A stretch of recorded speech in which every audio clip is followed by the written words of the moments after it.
بسم الله الرحمن الرحيم.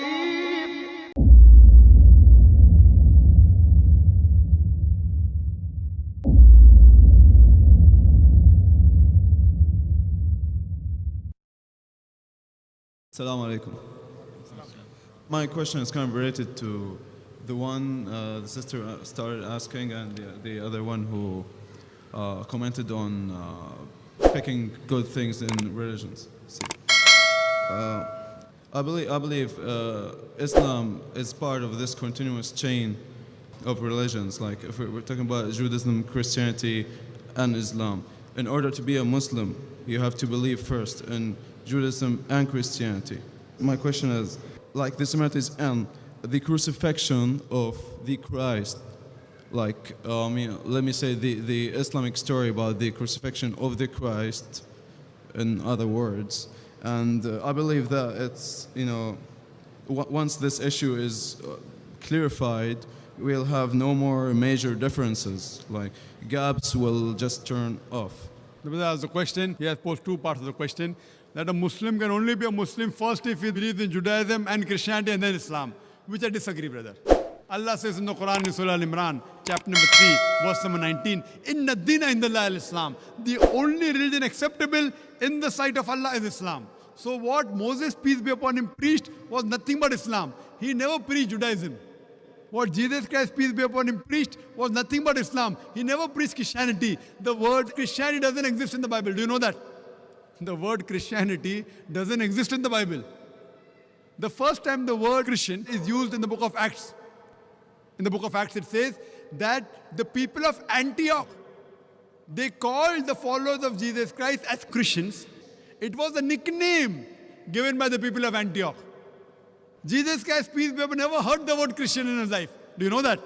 So where did he teach Christianity? So for you to say a Muslim should first follow Judaism, Christianity, then Islam is totally wrong. Inna dina indallah al-Islam. The only religion acceptable in the sight of Allah is Islam. What all the messengers preached is nothing but Islam. These, what you find, the Bible and the other books, they are the corrupted form of the original revelations. Now coming to your question, that what is the Islamic version of crucifixion? What is Islam has to say about crucifixion? Quran says in Surah Nisa, chapter number 4, verse number 157, that they said in boast that we killed Jesus, the son of Mary, the Jews. They said in boast, we killed Jesus, son of Mary. وَمَا قَتُلُوا وَمَا صَلَبُوا. They killed him not, neither did they crucify him. وَلَكِنْ شُبِّهَ لَهُمْ. It was only made to appear so. And all those who differ are full of doubts. إِلَّا اتِّبَاعَ with only conjecture to follow. وَمَا قَتَلُوا يَقِينًا. For a surety, they killed him not. So according to the Quran, the Jews said in boast that we killed Jesus Christ, peace be upon him, but they killed him not, neither did they crucify him. It was only made to appear so. And all those who differ are full of doubts, with only conjecture to follow. For a surety they killed him not. So according to the Quran, we believe that Jesus Christ, peace be upon him, he was not crucified. It was only made to appear so. And I've had a debate on, was Christ really crucified? Crucifixion means a person should die on the cross. And in my debate, I've proved that Jesus Christ, peace be upon him, he did not die on the cross. So we don't have an English term for a person who's put on the cross but does not die. So the new word that we can coin is crucifixion. F-I-C-T-I-O-N, fiction, not fiction, not F-I-X-I-O-N. So what we believe, that it was a crucifixion. C-R-U-C-I-F-I-C-T-I-O-N, but it was not crucifixion, F-I-X-I-O-N. Because I proved in my talk that he did not die on the cross. To cut it short, to make the Christians realize, in one nutshell, how to prove that Jesus Christ, peace be upon him, did not die on the cross. He was not crucified. When Jesus Christ, peace be upon him, was asked by the people that, "Oh Master, show us some signs." So he replies in the Gospel of Matthew, chapter number 12, verse number 38, he says, "You evil and adulterous generation, you ask me for a sign. No sign shall be given except the sign of Jonah. For as Jonah was 3 days and 3 nights in the belly of the whale, so shall the Son of Man be 3 days and 3 nights in the heart of the earth." Now, anyone who's a Christian, he knows the sign of Jonah, he has to go to the book of Jonah. It is only one page, only 2 sides. And when you ask any Christian about the sign of Jonah, they will tell us that Jonah was asked by Almighty God to go to Nineveh to deliver the message, but he runs away from the commandment and goes to Joppa. So here, while he's traveling in the ship, there's a storm. So it was a thinking at that time that the storm is due to a person has not obeyed to the commandment of his Lord. So they draw lots. So Jonah, peace be upon him, he volunteers and says, I have run away from the commandment. At that time, it was a thinking that if they throw the person overboard in the sea would become calm. So they take Jonah and they throw him overboard. Now when they throw Jonah overboard, was he dead or alive? Was he dead or alive? He was alive. When he goes in the sea, normally in a raging sea, in a storm, a human being ought to die. But Jonah does not die. Peace be upon him. He is alive.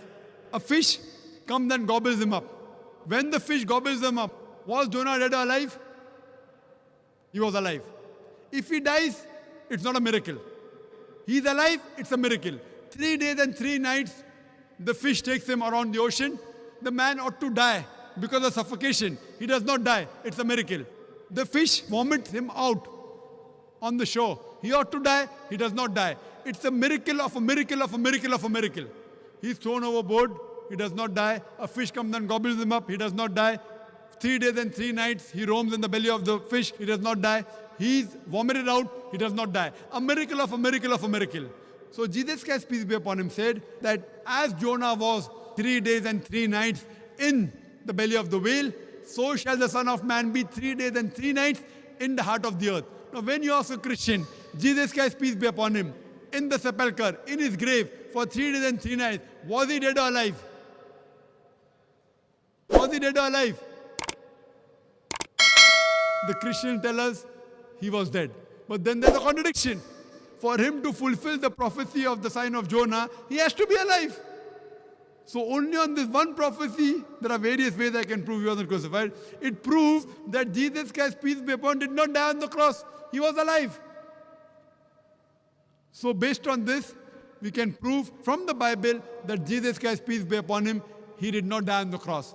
Jesus Christ, peace be upon him, puts all his eggs in one basket.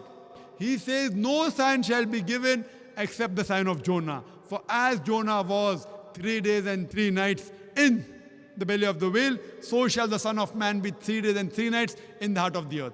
And further, if you analyze, even 3 days and 3 nights, it is not fulfilled. Because on Friday he's put on the cross. So before Saturday comes, he's put down. He's in the grave. When? When he's put in the grave? He's put on Friday night. He's there on Saturday full day. Saturday night. Sunday morning he's out. So it's 2 nights and 1 day. So even the prophecy of 3 days and 3 nights is not fulfilled.